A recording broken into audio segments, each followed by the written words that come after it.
Hi guys, how are you? And welcome back to my YouTube channel. So today in this video, I'm going to tell you about the function with return keyword. Right.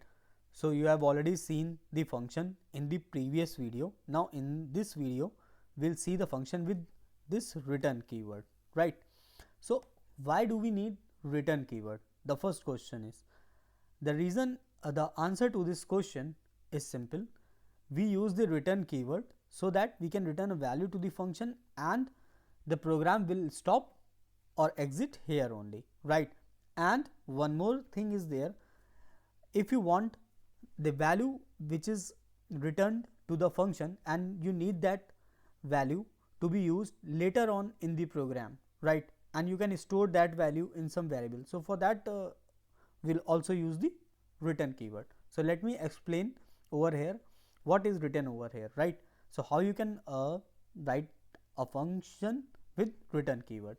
So first of all, you can write the name of the function, right? This is the name of the function and this is the variable type, right? It can be var, let or const. And then you'll need to write this equal to after the function name and then the function keyword and these two parameters you need to pass. It can either be 2, 3, 4, 5, 6, 7, any number, right? But make sure whatever you are passing in the parameters, you should also pass those arguments there as their values, right? Over here. And then after that, in the code, you'll write this variable, right? And also if there is supposed to be any operation on that variable, so let's say here we are doing the division. So we're going to divide A divided by B and we're going to store that particular value in variable C. So this means this thing, right? And then you'll simply going to return this C variable to this function divide, right? Now this is called the function calling, right? This is the basically function calling, right? Here you can, I will mention over here also, this is function calling, right? And when I'll run this file function return.js in the terminal, then you will see that there will be no output printed in the terminal, but the condition is I'll first have to comment out these two lines, right? Now at this moment, if I'll run this file, so here in this case you will see nothing in the terminal, right? I will write node and then this file name function return.js, right? This file name. Now I will hit the enter button from my keyboard and here you can see that I am not getting any output, right? Because at this point the program exits, right? And it has not printed anything. You can see in the entire program that there is no console log statement even, right?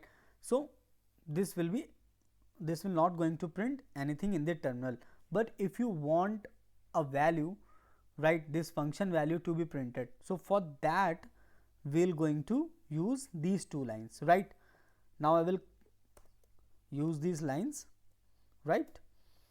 And here at line number 10 you can see that I have called the function over here and then this value I have stored in the variable d, which is of the let type, right?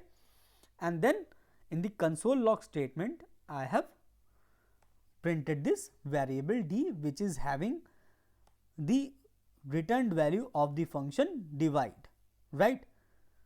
So now if I'll run this file, first I will save my file, it is already saved, and then I am going to run this file again and here you can see that now the output is division is 5, right? This is what we were expecting, right, in the console log statement, and we got our results. So I hope guys that you have understood the function with return keyword. Now guys, if you have liked this video and if you haven't subscribed this channel, so I request you to kindly please subscribe it so that you can get the latest update from this channel and also you can able to watch more videos like this. So thank you.